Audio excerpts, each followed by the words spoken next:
Hi viewers, welcome to Ayanshi blogs. ఈరోజు అయితే నేను కర్ణాటక ఫేమస్ అయిన జొన్న రొట్టెలు ఇవి ఎలా తయారు చేసుకోవాలని చూపించబోతున్నాను. ఇది హెల్త్కి చాలా మంచిది, especially for sugar patients and ఎవరైతే వెయిట్ లాస్ అవ్వాలనుకున్నారో వాళ్ళు తప్పకుండా ఈ రెసిపీని ట్రై చేయండి. పర్ఫెక్ట్ రోటీస్ కోసం తప్పకుండా వీడియోని స్కిప్ చేయకుండా చూసేయండి. ముందుగా నేను 1 కప్పు వాటర్ వేసుకుంటున్నాను. అలాగే టేస్ట్కి సరిపడా ఉప్పు కూడా యాడ్ చేసుకోండి. మనం ఎంతైతే వాటర్ తీసుకున్నామో అదే క్వాంటిటీలో పిండి కూడా యాడ్ చేసుకోవాలి. ఈ పిండిని యాడ్ చేసుకున్నాక బాగా మిక్స్ చేసుకోవాలి.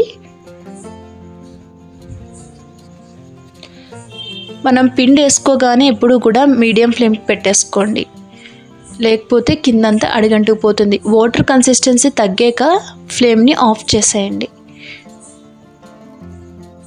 ఇది బాగా మిక్స్ చేసుకుంటే మనకి చాలా స్మూత్గా ఉంటాయి.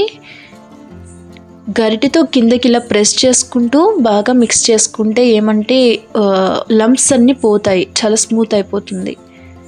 అయినంత ఎక్కువగానే కలుపుకుంటూ ఉండండి. ఒక అట్లీస్ట్ 2 to 3 minutes అన్నా కలుపుతూ ఉండండి. అలాగే నేను దీంట్లో వేసి కలుపుతున్నాను. సో ఏంటంటే ఇంకా స్మూత్ అవ్వాలని. పిండి కొంచెం వేడిగా ఉంటుంది కదా, చేయి కాలుతుంది. సో మీరు చాలా జాగ్రత్తగా చేసుకోండి. బాగా వేడి కాకుండా బాగా చల్లగా కాకుండా ఉండేలా చూసుకోవాలి. ఎక్కువసేపు ఇలా చేసుకోండి, స్మూత్ అయిపోతుంది పిండి అంతా.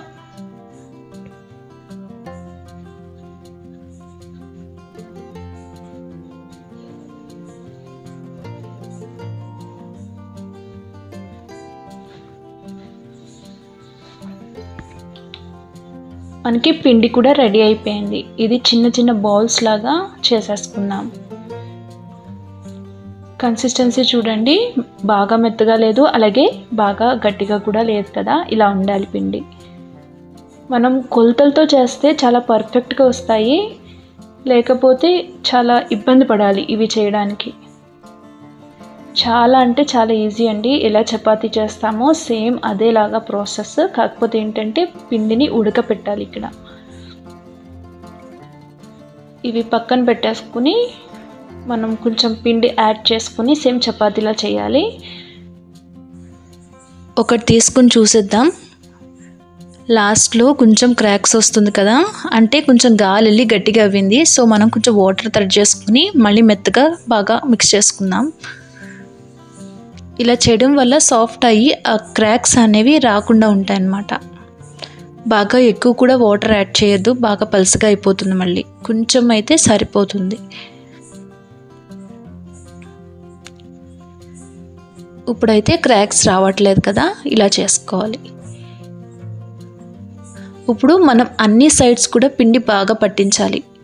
పైన కింద సైడ్ కూడా రోల్ చేసుకుంటూ పట్టించుకోవాలి.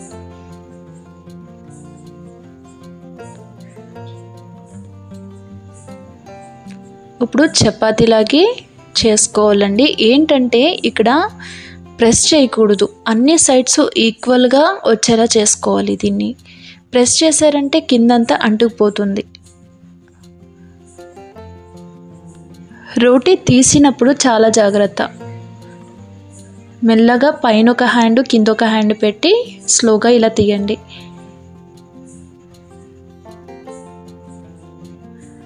మనం పానం మీద వేసాక ఒక క్లాత్కి వాటర్ బాగా ఉండేలా చూసుకుని చూడండి. నేను ఈ క్లాత్ని అయితే తీసుకున్నాను. కొంచెం వాటర్లో ఈ క్లాత్ని డిప్ చేసి ఇలాగా ట్యాప్ చేయాలి పైన. ఇలా ట్యాప్ చేయడం వల్ల ఏంటంటే పైన పిండి వేస్తాం కదా చేసినప్పుడు, ఆ పిండి అంతా పోయి మనకి రోటీ అనేది లోపలంతా చాలా బాగా బాయిల్ అవుతుంది. ఇది పైన చిన్న చిన్న బబుల్స్ వచ్చే వరకు అసలు తిప్పకండి ఆ సైడ్కి.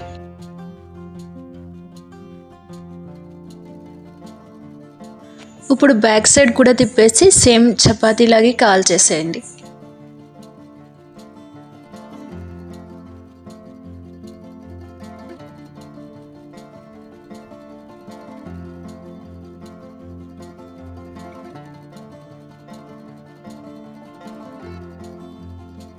మనకి పర్ఫెక్ట్ రోటీ అయితే తయారైపోయింది. చూడండి ఎంత బాగా వచ్చింది కదా.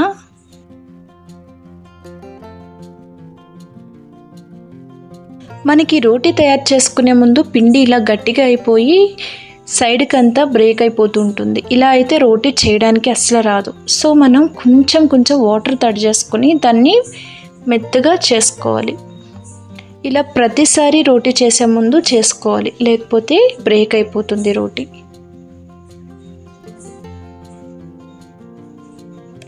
వాటర్ కానీ ఎక్కువ అయితే కొంచెం పొడిపిండి యాడ్ చేసుకోండి. చూడండి సైడ్లో బ్రేకేజ్ రాలేదు కదా. ఇలా స్మూత్ చేసుకుంటే బాగా ఈజీగా వచ్చేస్తుంది.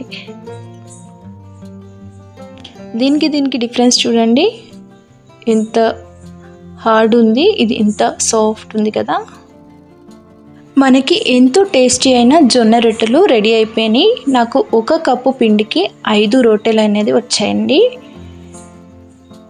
చాలా ఈజీ ప్రాసెస్. ఇది ఒక్కసారి అయితే ఫస్ట్ టైం టఫ్గా అనిపిస్తుంది, సెకండ్ టైం చేసేటప్పటికి మీకు సేమ్ చపాతీలాగే అనిపిస్తుంది. ఈ వీడియో కానీ మీకు నచ్చినట్లయితే తప్పకుండా లైక్ చేసి, షేర్ చేసి, సబ్స్క్రైబ్ చేసుకోండి.